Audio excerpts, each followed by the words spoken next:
So magandang araw mga lads and welcome back on my YouTube channel, Kuya Erap TV. At ngayon po ako ay pumunta sa isang lugar dito sa May Cavite, Beses. kung saan kukuha kami ng saging. Kitang kita po natin ang lugar, medyo bago to sa aking mata, kung saan maraming tanim na pinya. Pinyahan to eh. Ewan ko lang kung anong tawag sa lugar nila. Ang lugar na ito ay puro halaman. O, kitang-kita nyo naman ang pinya. Napakaganda ng tanawin. O. Saan likuran ay may puno ng saging. Ayun, ano kaya ang ginawa na Kuya Erap? Ay, patuloy na kami sumusunod kay Tutoy Joel. Isa pa sa aking mga pamangkin, si Joel Silongan. From, ano ba ito? Taga Silang Cavite. At siyempre patuloy pa rin akong sumusunod sa kanya.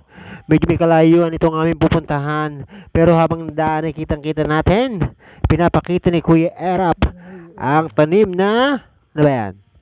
Mais. So napakaganda pala ng tanawin dito mga lodi. Yan po ang pinya. Kung saan ang ani na, tambak na mga punong wala ang bunga. At ito na nga po ang puno ng mais na kanyang nakita. Pinakita oh. Parang pinukos pa niya.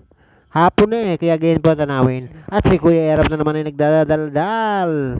Hindi ko naman alam. Ba, parang may tinuturo ah. Iyon. Wala kinakarating na kami sa aming pupuntahan. Kay Manny, na isa ko pa rin. Naasawa pa rin ang aking pamangkin. Ay, si Manny ang buhiya. So, shoutout sa iyo ha. At shoutout na rin kay Tutoy Joel Silongan. So, magpatuloy tayo sa ating nagaganap na paggala ko sa lugar kung saan sila nagsasaka. Oh, ano kaya sabi nito? At ayun, nakakuha na nga po si Kuya Orly at si Tuto Joel ng isang sakong saging habang pinapakita ang tanim na mani. So, maraming halaman dito na pwedeng tanim dahil medyo magandang klima dito eh. Number 1 is pinya, mani, pwede rin ang palay. Ayan, kita-kita natin. Ang kaganda ba ng video dyan. Sana pag namungat na ganihan, nandiyan ako para makapangain ako ng bunga. So, napakatamis. O, yan naman po ang tanawin kapag ang pinya naman ay itatanim. Nakasagtumba.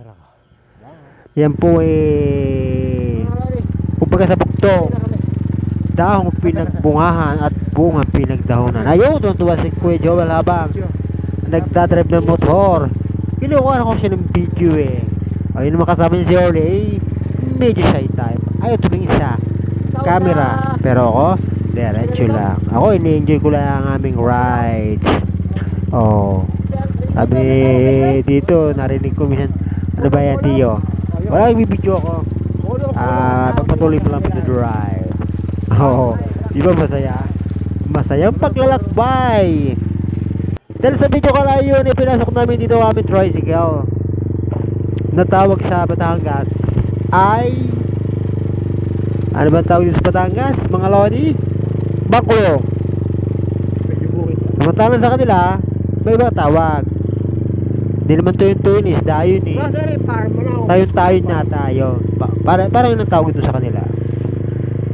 Parang mali yata ako, pero tatama ko na lang sa mga susunod na video ang tawag sa mga sa Bangkulong sa kanilang lugar. O yan, kita-kita isang sakong saging na senyor. Ang dami ng puro ng saging. Yan po ang kalakal. Yan po ang halaman na tinatanim dito. Pagkakala ko per kilo ng bentahan ng bunga, 35 pesos per kilo. O may puno pa ay klase mulan dito noong mga nakarang araw. At hindi pa natutuyo ang nang tubig na nasa gitna.